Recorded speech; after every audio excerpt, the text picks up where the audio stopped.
गादबनाय नासयनाय बेखौ सहायनो हायैनि दिनै BPF दिनैनि मेक्सिमाम टु मेक्सिमाम लिडारफ्रा दिनै BPF नागारनो थांगासिनो दङ। दिनै बिथां Jay Mushahary BPF youth group youth सेलनि आफादगिरिमोन।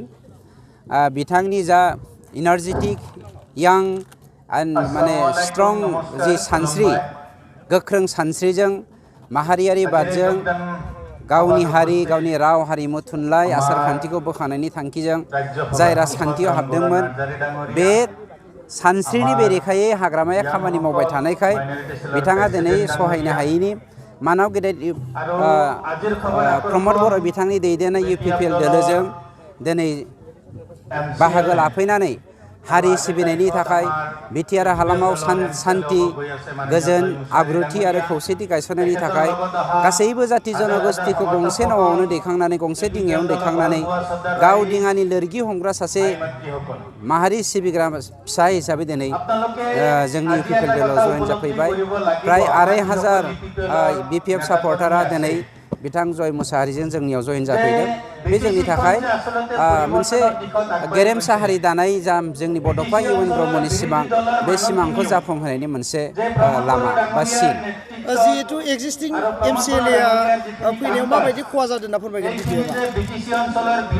BPF-आ जेब्लायबो बिसोरो जेबो जायाखै होननानैथ' बुंखागोन, खिन्थु जय मुसाहारिल' नङा, जोंनाव सिङाव गोबां लिडारफ्रा जोंजों कन्टेक्टआव दंगासिनो दङ आरो बिथांमोना गासैबो जोंनियाव फैनायनि लामायाव दंखायो।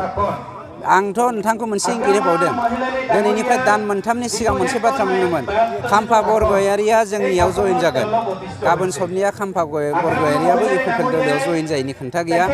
मानोना खाम्फा बरगयारिखौ दिनै BPF-आ हाग्रामानि दैदेननायाव सासे उन्दै गथ' गल'दै गग्रा गथ'नो साबुत होनानै खाम्फा बरगयारिखौ दिनै बुस्रोदगासिनो दङ। गतिके गाबोन खाम्फा बरगयारियाबो UPPL दोलोआव हाबनो थांगासिनो दं। आं बुंबाय, हाग्रामानि अनगायै रावबो BPF-नि लिडारा BPF-आवनो थानाय नंला।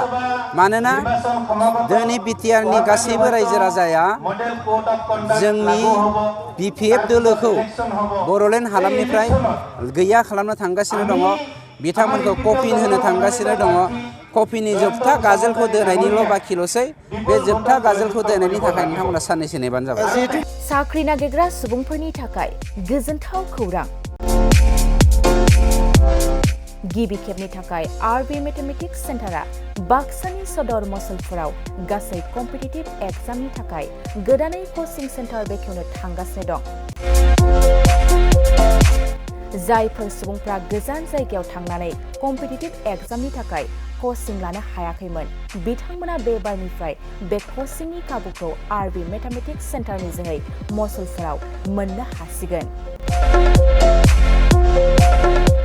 बे कचिं सेन्टाराव बिथांमोना direct recruitment, 3rd and 4th grade, railway, SSC, army GD, Agniveer, bank, police आरो टेट आनजादफोराव जिरायनो हानाय बायदि रोंगौथि गोनां फोरोंगिरिजों फोरोंथाय होनाय जागोन। बे कचिं सेन्टारनि सोमोन्दै आबुङै मिथिनो थाखाय 9101-450-597, 6900-584714 आरो 9365-13222 जानबुं अनजिमायाव खौरां लानो हागोन।